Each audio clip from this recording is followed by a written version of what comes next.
შემდეგი მოხსენება ალექსანდრე ნონეშვილი, ირაკლი სოზიაშვილი, ნიჩბისის ხევის ადრეალინისტური ნამოსახლარის და სამაროვნის ექსპედიციის ანგარიში.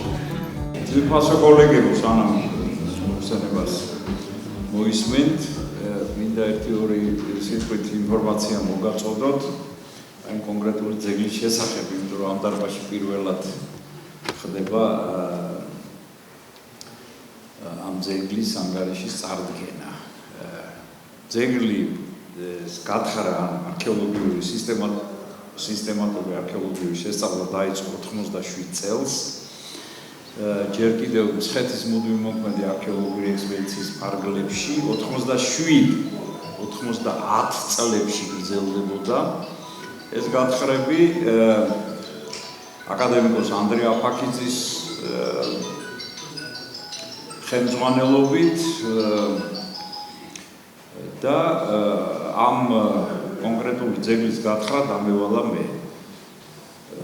ძეგლი აღმოაჩინა ჩვენმა კოლეგამ შოთა ირემაშვილმა და ძეგლი შედგება საკმაოდ ისეთი საინტერესო კონგლომერატია, როგორც სამაროვანი, ასევე საკმაოდ მძლავრი ნამოსახლარია დაახლოებით 7 გექტარზე გადაჭიმული. თავიდან 87-90 წლებში შესანიშნავად კითხებოდა ეს კონტურები ნამოსახლარის. საკმაოდ დიდი რაოდენობით იყო თლილი და საკმაოდ დიდი ქვები და ბორცვი, რომელზეც შემაღლებული ბორცვი, რომლის გარშემოც იყო ნამოსახლარი განლაგებული, იქ ორმაგი სასიმაგრო კედელი ჰქონდა დატანებული ამ ბორცვ ძირში და მოპირდაპირე მხარეს განლაგებული იყო სამაროვანი. თავიდანვე დავიწყეთ სამაროვნით და ალბათ ეს ჩვენი შეცდომა იყო, ვინაიდან 2019 წელს მოხდა გათხრების აღდგენა, განახლება. უკვე ევროპის უნივერსიტეტის აკადემიკოს ანდრია აფაქიძის სახელობის არქეოლოგიის ინსტიტუტის მიერ და დღემდე გრძელდება ეს გათხრები. სამაროვნის ტერიტორია მთლიანად ათვისებული დაგვხდა, გაშენებულია ნუშის ბაღები, მსხმოიარე ბაღები, უზარმაზარებულია ჩადებული შრომა, ამიტომ ნამოსახლარის რეალურად შესწავლა აღარ მოხერხდება. რაც შეეხება ბორცვის გადარჩა, მიუსწავლით სხვა შორის ის კომპანია, რომელიც ფლობს ამ ბაღებს, მაქსიმალურად უწყობს ხელს და ესე იგი მათ ბორცვის ათვისებაც უნდათ და შეაჩერეს ეს ყველაფერი, ვინაიდან სანამ ჩვენ არ ვეთქვით, რომ აი უკვე დავასრულებთ ჩვენი სამუშაოები და შეგვიძლია დაიწყოთ ამ ბორცვის ათვისება. 2019 წლიდან დღემდე ექსპედიციას და ზოგადად ევროპის უნივერსიტეტის აკადემიკოს ანდრია აფაქიძის სახელობის არქეოლოგიის ინსტიტუტის და ევროპის უნივერსიტეტის ისტორიულ-არქეოლოგიური მუზეუმის მიერ წარმოებული ყველა ექსპედიცია სრულად ფინანსდება ევროპის უნივერსიტეტის არქეოლოგიის დეპარტამენტის მიერ, რომლის პრეფექტი მე ვახლებთ. სხვადასხვა წლებში ამ ნიჩბისის ხევის ადგილი ოხერახევი ქვია, მაგრამ მერე გაითქვა, რომ ეს წინწკარას ხევია, უბრალოდ დაზუსტებით. ინსტიტუტში ჩვენთან ისტამბება ყოველ წელიწადს ორი სამეცნიერო კვლევითი ორი ნომერი გამოდის, ჟურნალი არქეოლოგია, როგორც ბეჭდვითი, ასევე ელექტრონული, ფერადი ილუსტრაციებით და სრულად ისტამბება როგორც ქართულად, ასევე სრულად ინგლისურად და სრულად რუსულ ენებზე. შეგიძლიათ მოიძიოთ, თითქმის ყველა ცენტრალურ ბიბლიოთეკაშია და ელექტრონული ვერსიებიც მოიძებნება. ყველა ანგარიში არის გამოქვეყნებული. რაც შეეხება 80-იანი წლების ექსპედიციის ანგარიშებს, ის პაიშია დავეჭდილი. შოთა ირემაშვილი, ლევან ხეცურიანი, ვახტანგ ნიკოლაიშვილი და ძიმა ახვლედიანი, თემურ ბიბილური და აი უკვე ახალგაზრდა თაობაც მადონა მშვილდაძე, ირაკლი სოზიაშვილი, დიმიტრი ჟუანია, გიორგი ჩილინგარაშვილი და სხვები უკვე ეს ზეგლი ნაბიჯ ბატონ ბროდერძის ჩვენთან ნამყოფია მუზეუმში და ნანახი აქვს ის შესანიშნავი ადრეალისტური ხალის ჭურჭელი, რომელიც ბროდერძის კარგად აქვს შესწავლილი და გამოქვეყნებული და თავიც მოიწონა ბატონ ბროდერძის ჩვენი კოლექცია, კარგად აღდგენილი გვაქვს და ეხლა ირაკლი მოგახსენებთ მოკლედ დავალება ესეთი აქვს ანგარიში და წელს საინტერესო ორი აღმოჩენაა და მიაქცევთ ყურადღებას. მოგესალმებით. წარმოგიდგენთ ნიჩბისის ხევის ადრეელინისტური ნამოსახლარისა და სამაროვნის არქეოლოგიური ექსპედიციის ანგარიშს. ნიჩბისის ხევის სამაროვანი და ნამოსახლარი მდებარეობს შიდა ქართლში, სოფელი ნიჩბისიდან 5 კილომეტრის დაშორებით ჩრდილო-დასავლეთით. საანგარიშო წელს გათხრები მიმდინარეობდა ამ ძეგლის 3 წერტილში. ეს არის საკუთრივ სამაროვანი, ეს ბორცვის თავზე არსებული ნამოსახლარი და წინა წელს დაზვერილი ქვაყუთებიდან ერთ-ერთი, რომელიც მდებარეობს იმავე გორაკის დასავლეთ ნაწილში. დავიწყებ სამაროვნით. სამაროვანი დღევანდელი ხედი ესეთია, ეს არის ძველი თხრილები. წელს გავთხარეთ მხოლოდ აი ეს და აი აქ პატარა. იგივე სამაროვნის გენგეგმა. ჩვენი მიზანი ამ სამაროვანზე იყო ერთი მხრივ გასუფთავება და გამოჩენა, ხოლო მეორე მხრივ მისი სამხრეთი საზღვრის დადგენა. მას შემდეგ რაც ძეგლი მოვაწესრიგეთ, ეს არის ჩრდილოეთ ნაწილი, რომელიც ჩრდილო-სამხრეთით არის დამხრობილი და სამხრეთ ნაწილი, რომელიც დამხრობილია აღმოსავლეთ-დასავლეთის ხაზზე. სამხრეთ საზღვრის მოსაძებნად მოინიშნა ტერიტორია 12 ხუთზე სამაროვნის სამხრეთით და გაითხარა გრუნტამდე. საბოლოო ჯამში მან ესეთი სახე მიიღო. საკმაოდ თხელი ჰუმუსოვანი ფენის შემდეგ პირდაპირ გრუნტი გვაქვს, სამწუხაროდ არანაირი კულტურული ნაშთები აქ არ გამოვლენილა და ამით შეგვიძლია ვთქვათ, რომ სამაროვნის ნიჩბისის ხევის სამაროვნის სამხრეთი საზღვარი დადგენილია. გარდა ამისა მოითხოვა საქმემ, რომ გავგეფართოვებინა ჩრდილოეთ ნაწილში აღმოსავლეთ კედელზე აღმოსავლეთ მხარეს თხრილი, სადაც საკმაოდ რთული სურათი დაგვიხვდა, რამდენიმე სამარხი გამოჩნდა და სათითაოდ მივყვები მათ. სამარხი ნომერი 1 საკმაოდ ძლიერად იყო დაზიანებული, ეს იყო ქვის სამარხი, რომლისგან მხოლოდ ორი კედელი იყო შენარჩუნებული, ჩრდილოეთ და აღმოსავლეთ კედელი, ეს არის ხედი გახსნამდე და გახსნის შემდეგ.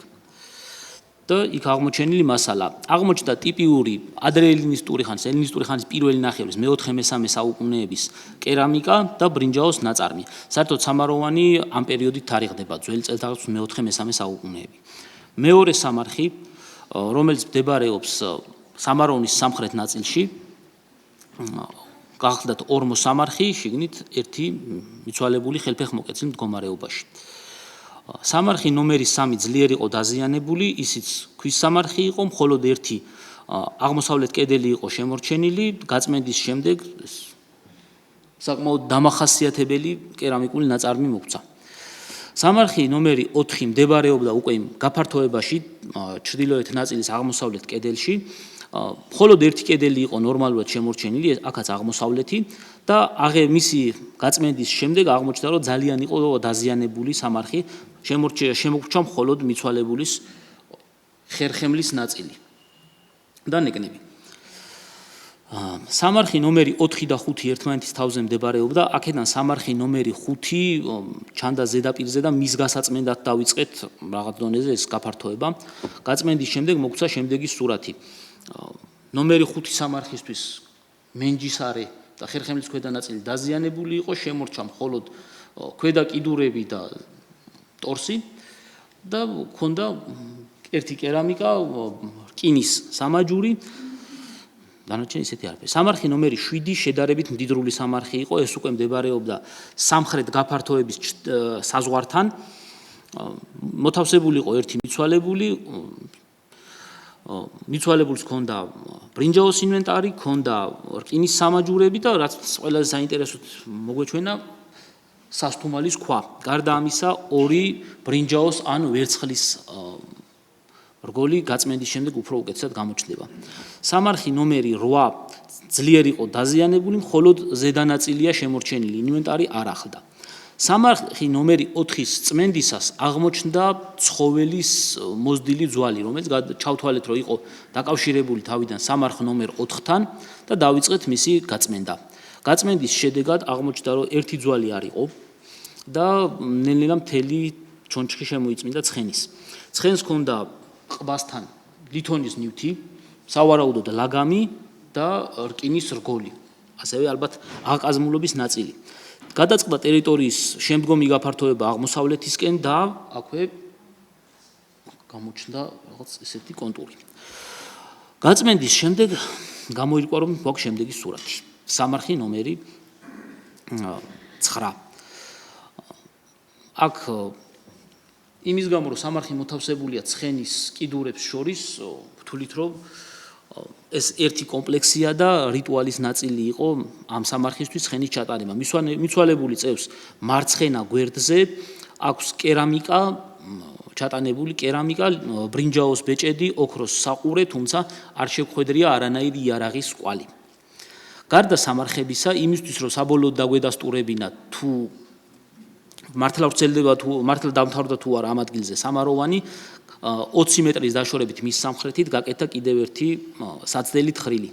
თხრილი მოიზომა 6-6-ზე, თუმცა სიღრმის მიუხედავად არაფერი არ აღმოჩენილა, შიგნით სტერილური ფენა იყო. ანუ საბოლოოდ დადგინდა, რომ სამაროვანის სამხრეთ საზღვარი იქ გადის, სადაც ჩვენ დავიწყეთ გაფართოება. გარდა ამისა, მეორე ძეგლი, რომელზეც ვიმუშავეთ, ეს იყო ქვაყუთები გორაკის დასავლეთ ნაწილში.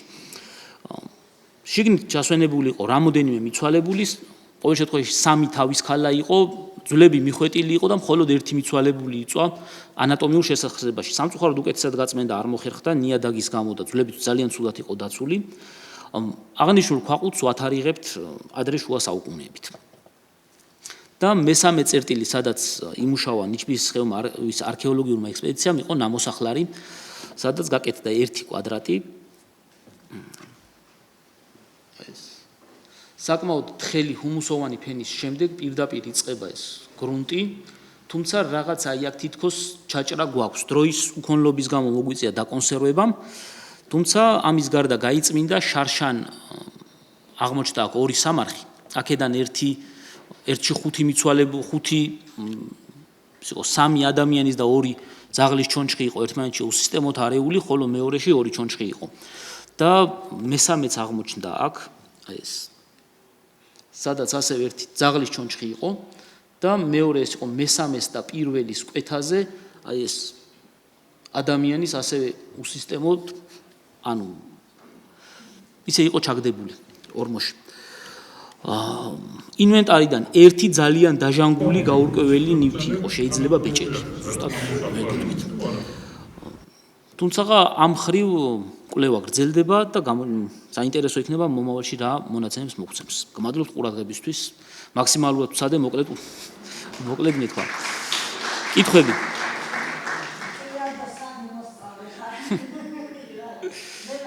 გისმენთ? ბეჭედზე სადაფარაკიანია ბეჭედი? დიახ. კიდევ თუ გაქვს შეკითხვა?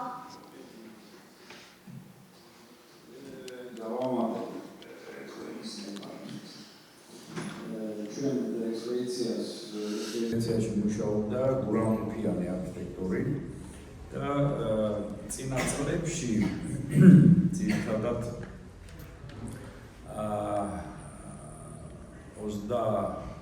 2020-2021-ში და 21-ში გაითხარა ძალიან საინტერესო ხელოვნური თეორია თევზის ის დააშრეს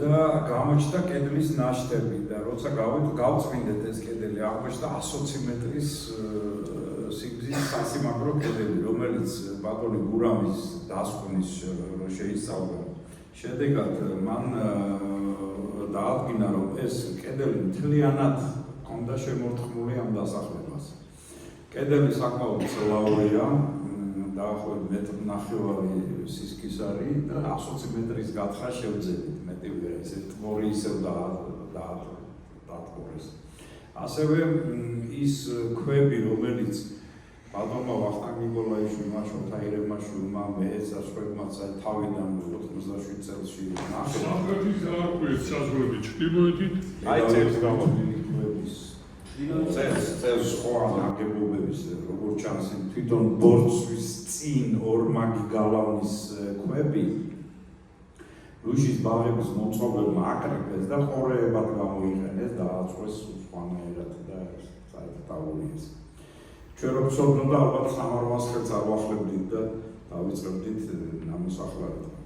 ახლაც იკითხება სხვა ჩვენის ბორცვები ვახვიდეთ ზემოდან გადმოხედოთ ნამოსახლარზე აი ეს ნაგებობების აღიარებები ახლაც კი იკითხება.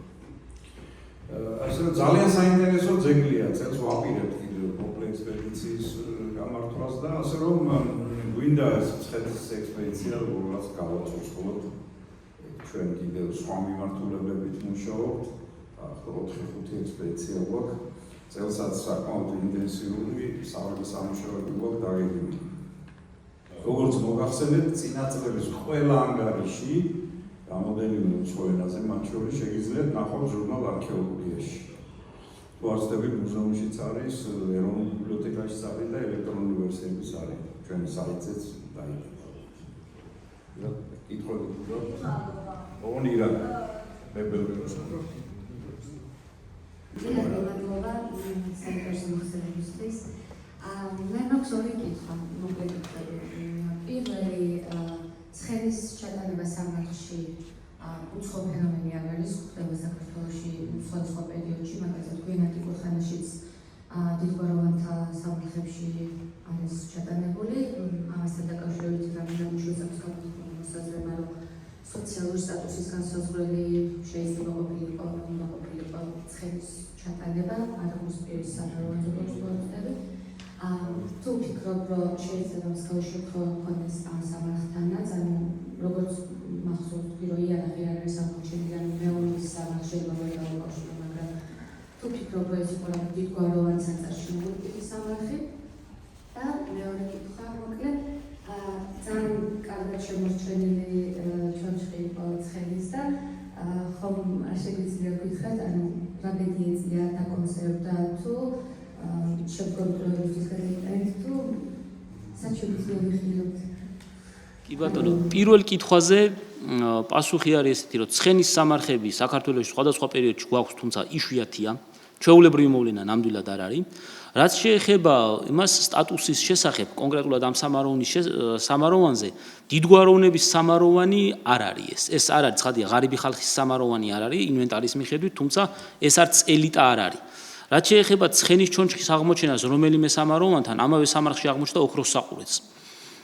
ცხადია, რომ თავის გარშემო მყოფ სამარხებთან შედარებით მაღლა იყო, სულ ცოტა უფრო მდიდარი იყო. მიცვალებული. სქესი ვერ გამსაზღვრეთ მარცხენა გვერდზე წევს. თუმცა ეს არ არის 100%-იანი გარანტია სქესის დადგენის. ასე რომ სამკაული არის, სამკაულიც არ არის 100%-იანი გარანტია. იარაღი არ აქვს, მაგრამ არც ეს არ არის 100%-იანი გარანტია. თავები განაცხადი ვახუშა მაგრამ მე მაინც აქ ამ შემთხვევაში აქ სოციალური თემა არაფერში არ არის აქ მაინც რელიგიურ ამაზე მუშაობ ნახო რაღაც მოსაზრებები მაქვს მე მგონი რელიგიასთან უფრო დაკავშირებული თქვენ წერალ იკითხეთ ფარაგზე თუ იყო რამე ორი ბეჭები გვაქვს ორი წლის რომელი წელი იყო ანუ ხო 22 წელი გამოქვეყნებულია ბეჭდები ერთზე არის ირები მეორეზე ცხენი და ნახევარმთვარე არის გამოსახულებები ფარაგებზე კარგად იკითხება ასე რომ ხო ძაღლებიც გვაქვს ძაღლების რაც შეეხება ლანა მეორე კითხვას ცხენის ჩონჩხის მთლიანად აღება გადატანა ვერ მოხერხდა თუმცა მაქსიმალურად ფრთხილად ავალაგეთ და არის მუზეუმში ჩვენთან მუზეუმის საცავშია ევროპის უნივერსიტეტის მუზეუმის საცავშია ეცადეთ კი არა გადავხევით ვინდოდა მთლიანად შეგვენარჩუნებინა და ექსპოზიციაში გამოგვეფინა მაგრამ არ გამოგვივიდა და სვაჩორის რამას შენგელია ესეთი აკადემიკოსი და ის გთხოვს რომ ეს ოსტეოლოგიური მასალა ძაღლების და ის ცხენის შემდგომ პროექტის გადავწყვეტ და ნახოთ ჯერ ვფიქრობთ ჯიში სასაკის ხო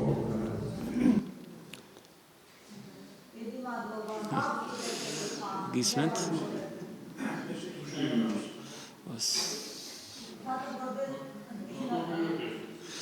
გისმენთ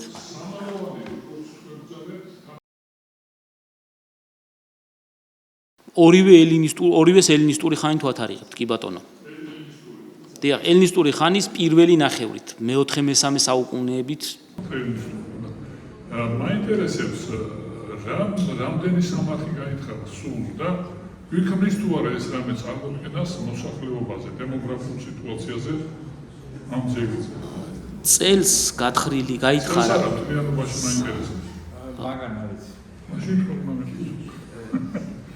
სულ 87 წლიდან 90 და 2019-დან 2025 წლის ჩათვლით გაითხარა 162 სამარხი. ბევრი მათგანი წვილა. და სვაჩორის კონსტრუქცია ძალიან საინტერესოა იქ ბევრი სამარხს ჰქონდა ორმო სამარხი ორმო იყო ძელებით, ხის ძელებით გადახურული და შემდეგ ფიცრები ჰქონდა ზემოდან დაფარებული.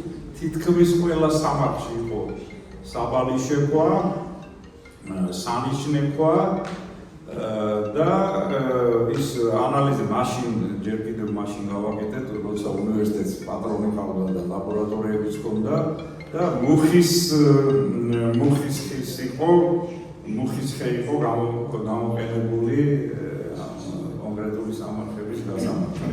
ბატონო, დავამატებთ, წინა წლებზე ვერ ვიტყვი, მაგრამ წლევანდელ გათხრილ სამარხებში სულ ჰქონდა სამი ტიპი. ერთი ეს იყო უბრალოდ ორმოსამარხი, მეორე ორმოსამარხი, რომელსაც ხისგან ჰქონდა კედლები, ხით და მესამე იყო ქვაყუთები. ქვის სამარხი, ანუ ქვის ფილებით შედგენილი სამარხები.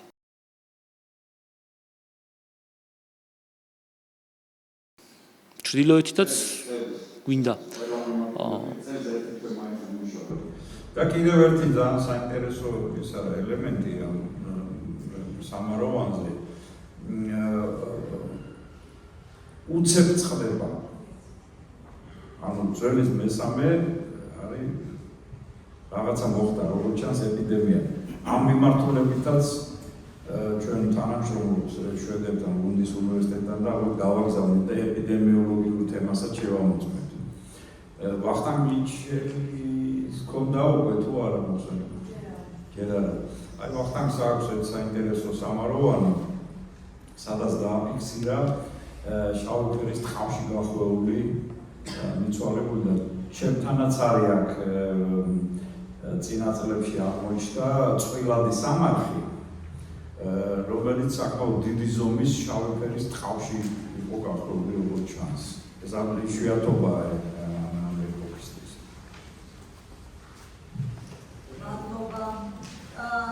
პატარა ზოგადად მოდერნიზმის უნდა შეიძლება დაუბრუნდეს. შეკითხვა ესეთი იმათო კეთის დათარიღება ვიხარ ასოციაციაში კეთის.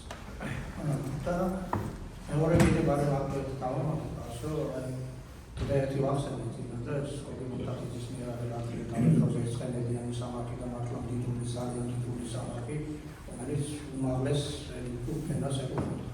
და მაშინ გამოიწყო მოსაზრება, რომ ეს ხელის ჩატანების ტრადიცია თითქოს როგორც არის უმაღლესი ეთიკური პრინციპის და დამახასიათებელი. თუმცა იქ მარტო ხელის სამართი აღმოჩნდა ცოტა მოგვიანებით ბორში და ერთად ძალიან ახლოს, რომელიც მიხაილ ტიმოშენკომ გათხრა. ეხლა ეს თქვენი სამართი, ხელის სამართი და სამართი უკვე სერიოზული ეხება შაბანებს ამ მოსაზრებას, რომ ეს არ არის მხოლოდ დასუფლად ეთნიკური დამახასიათებელი ტრადიცია.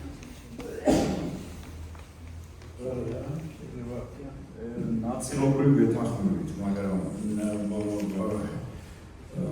ეს გამოსთქმული მოსაზრებები ეხმარებოდა იმ ფაქტობრივ მასალას. ეხლა აი ამ კონკრეტული სამაროვნის ფონზე თუ ჩვენ ნახავთ სხვა სამართლის ინვენტარს, აი ორი სამარხია გამორჩეული.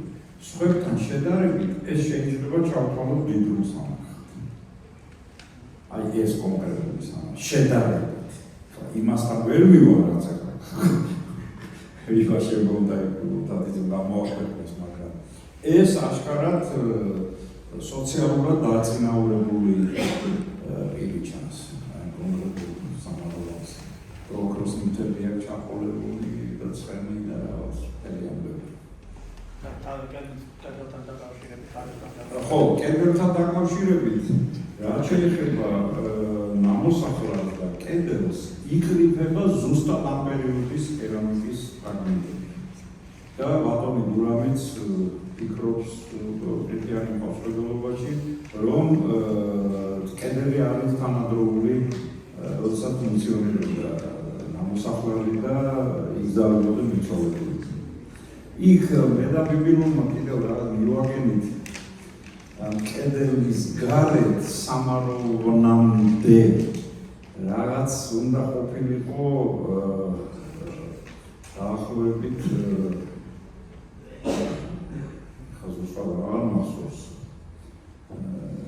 არც ისე დიდი, მაგრამ არც პატარა რაღაც ცალკე ნაგებობა იდგა ალბათ სარიტუალო. სამწუხარო წყალი ახლა წყალს თუ ისევ დაცლიან, შეიძლება მოვეცემა საშუალება ამ ნაგებობის შესწავლის. ანუ სამაროვანსა და კედელს შუა, ანუ კედლის გარეთ. ალბათ სამაროვანს ეკუთვნოდა იქ რაღაც. და საინტერესო ძეგლია თავისთავად.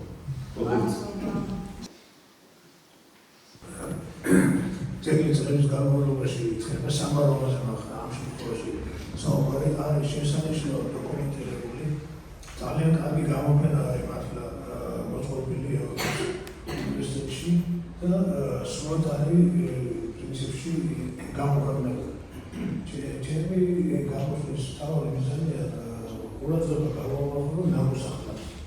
იმიტომ როგორც შუაბრინჯაოს ხანის ნამოსახლარებზე ვახსენეთ, არც მე-23 საუკუნეების ნამოსახლარები თავად განებრივებული სამარხები ბევრია, განსაკუთრებით მცხეთის გარშემო. და ის, რასაც ბატონ ალექსანდრე აქვს უცბად მიტოვებული ჩანს, ყველა ამ ეპოქის სამაროვანზე ასიჩანს. გაგრძელება აღარ არის თითქოს. რატომ არის მნიშვნელოვანი ამ ნამოსახლარის შესწავლა, კარგად დათარიღება, იმიტომ რომ სწორედ ამ ეპოქის ბოლოს ყალიბდება იბერიის სამეფო და შესაბამისად იცვლება ძალიან ბევრი რამ. და შესწავლა ამ პერიოდის ნამოსახლარისა ძალიან მნიშვნელოვანია. ჩვენ გვაქვს რაღაც ძალიან მცირე მონაცემები სამაგულოდან, მცირე მონაცემები დასტაკისიდან ნამოსახლარების გულისხმობ. აი ესეთი დასახლება, რომელსაც სამაგულო ჯამში ხელი შეუწყო მცხეთის ქალაქებას, მის გარშემო არსებულმა დასახლებებმა ამ პერიოდში ეს ძალიან მნიშვნელოვანია შესაძლებლად და მე მინდა წარმატება ვისურვოთ ევროპის უნივერსიტეტს ამ მიმართულებით. მადლობა მოხსენებასაც. გადავიდეთ შემდეგ მოხსენებაზე.